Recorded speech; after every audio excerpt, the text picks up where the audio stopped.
Dans ONU Hebdo cette semaine, à l'occasion de la journée de l'Afrique célébrée le 25 mai, une course de vélo a été organisée à Kinshasa. C'est dans ONU et nous. À Goma, la MONUSCO restait engagée dans son travail de prévention et de lutte contre les abus et exploitations sexuelles de la part de ses membres. C'est également dans ONU et nous. Toujours dans la même rubrique, une mission conjointe des sections substantives de la MONUSCO était dans le Massissi. Objectif, évaluer la situation sécuritaire et humanitaire.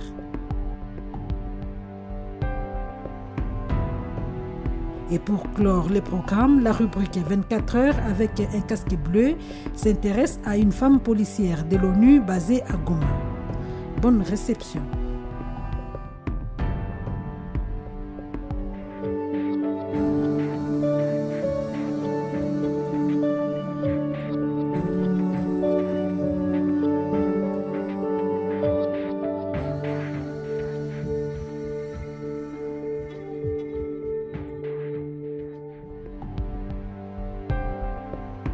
Cette journée est donc aujourd'hui devenue une tradition fortement enracinée dans l'ensemble des pays africains et elle représente le symbole du combat de tout le continent africain pour la libération, le développement et le progrès économique.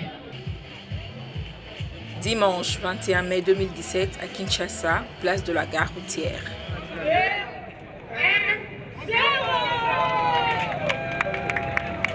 Une centaine de vélos s'élancent pour une course de plus de 100 km à travers la capitale congolaise.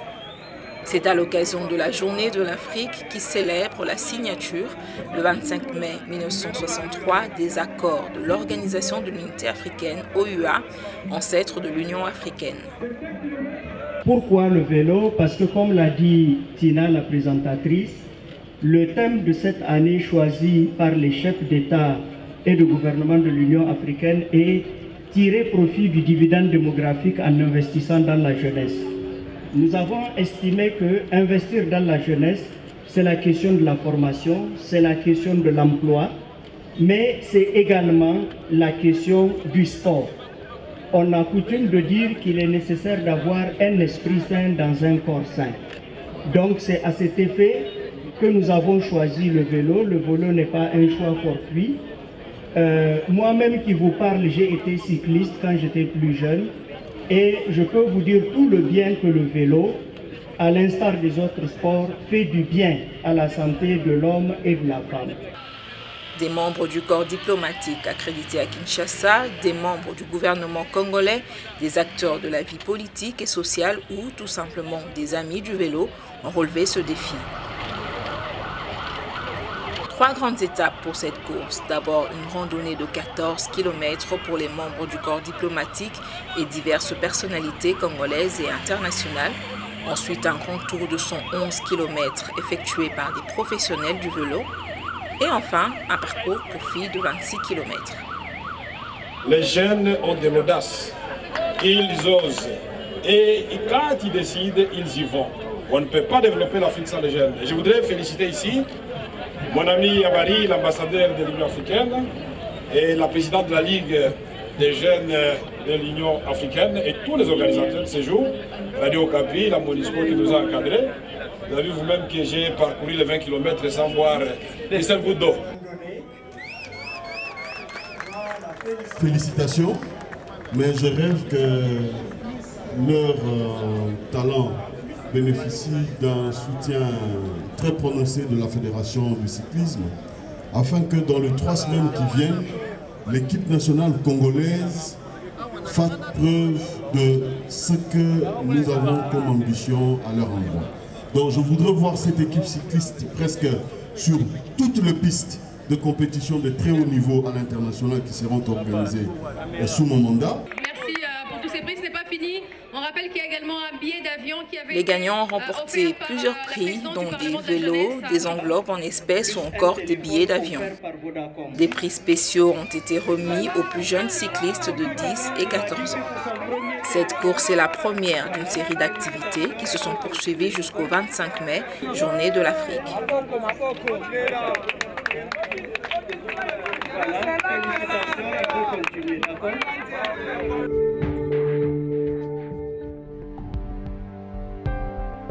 Les Nations Unies doivent toujours venir avant les valeurs individuelles, les valeurs personnelles.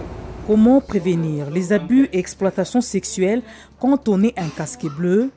La MONUSCO est engagée dans la formation et la sensibilisation de son personnel sur les valeurs des Nations Unies et notamment les valeurs morales.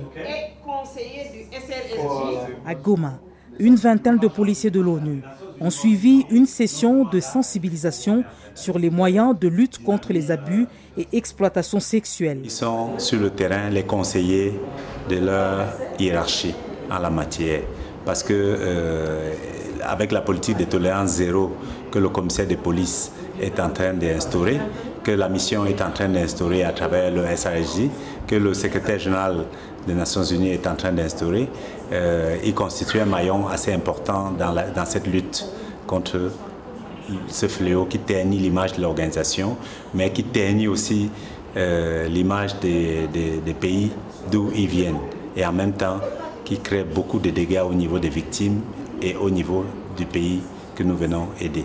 Ces 20 policiers formés serviront de relais, points focaux dans leurs services respectifs pour sensibiliser leurs collègues afin de prévenir les cas d'exploitation et abus sexuels. On a bien appris les choses et je pense qu'il y a eu non seulement une formation des formateurs, mais il y a eu en plus un renforcement des capacités des points focaux qui sont disséminés un peu partout à travers le Congo.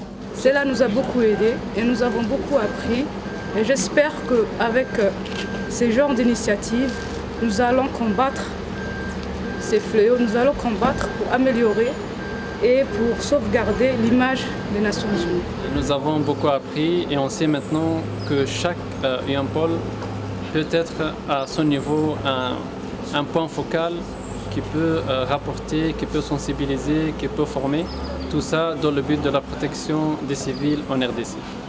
Les sessions de formation se poursuivront pour les membres des unités formées de la police constituées et aux experts individuels de la police MONUSCO à Kinshasa.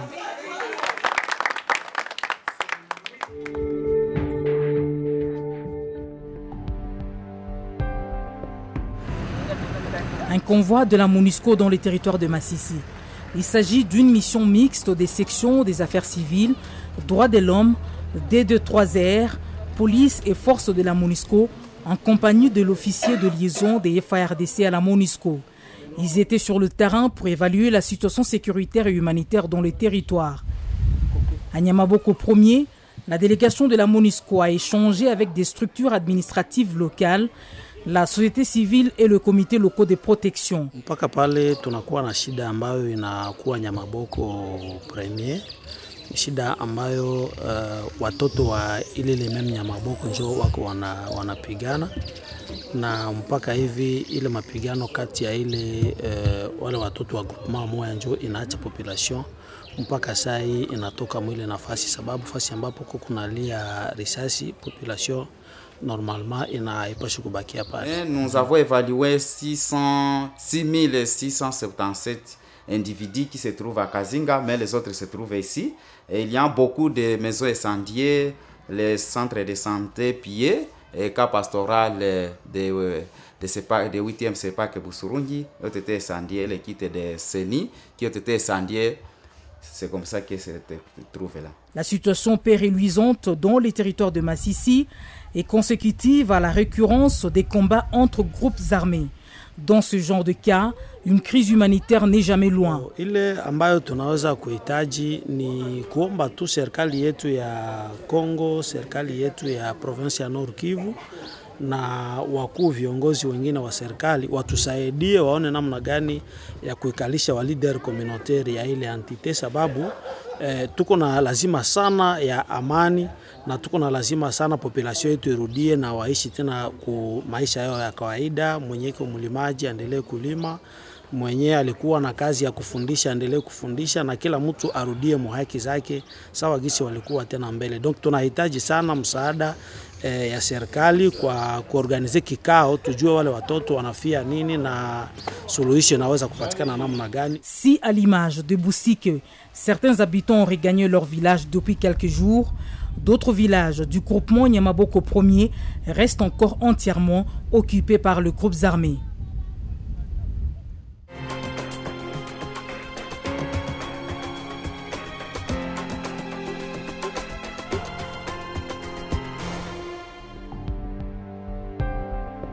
Bonjour chers collègues, je réponds au nom de Douamba Clémence, je suis du Burkina Faso, je suis à la MONUSCO ici depuis 2007, la première fois 2007-2009, après 2012-2014 et je viens de revenir en 2016, février 2016 et jusqu'à présent. J'ai dirigé successivement 3 secteurs. Le premier c'était à Kisangani, j'ai été chef de secteur pendant 22 mois. Ensuite j'ai été chef de secteur à Ouvira pendant 8 mois. Mais présentement je suis ici au secteur de Goma depuis le mois de janvier et jusqu'à nos jours. La situation sécuritaire qui se trouve être un peu perturbé ici à Goma. L'organisation du service commence d'abord par le briefing matinal pour essayer de réunir les faits sécuritaires dont à connaissance tous les jeunes pôles et essayer de répartir les gens par rapport aux problèmes parce qu'il y a beaucoup de problèmes surtout ces derniers temps. Il y a la recrudescence de la criminalité à Goma.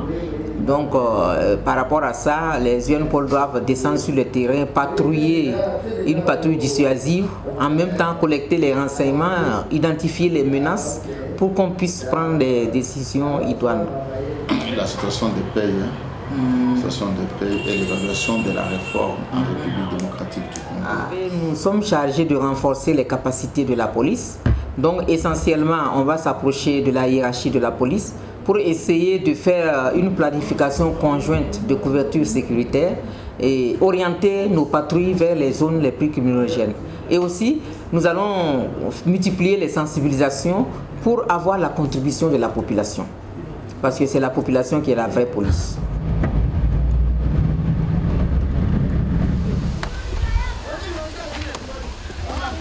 Pour avoir un policier performant, il faut avoir le courage de chercher le savoir. Quand ce qui concerne l'école de police de Mugunga, vraiment un effort est fait de la MONUSCO. Ils ont été dotés dernièrement de beaucoup de moyens, des bureaux, des ordinateurs, des lits et des matériels, des livres juridiques pour pouvoir bien apprivoiser leur bibliothèque. Aussi, une colocation se mène là-bas avec les formateurs pour essayer de préparer les cours et puis bien encadrer les apprenants.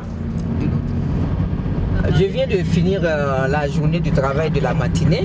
Maintenant, je vais à la maison pour une petite pause avant de reprendre à 14h. C'est le moment pour moi aussi de me relaxer un peu, me ressourcer, parler avec la famille et puis bon, après je reprends le travail. Pour Burkinabé, là on n'aime pas trop d'huile, comme il fait très chaud chez nous.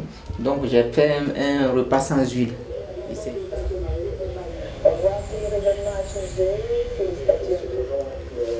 Moi, Kibaré. Quant à ma famille, il y en a qui ne supportaient pas mon absence. Les gens avaient commencé à manifester leur mécontentement par rapport à ça. Mais quand ils ont su que à chaque fois je peux prendre un congé pour venir les voir, de ce côté ils ont été soulagés. Mon propre sentiment, je suis fière d'apporter ma modeste contribution pour la protection des civils parce que je m'investis beaucoup pour la protection des personnes vulnérables qui sont constituées, comme vous le savez, des femmes et des enfants.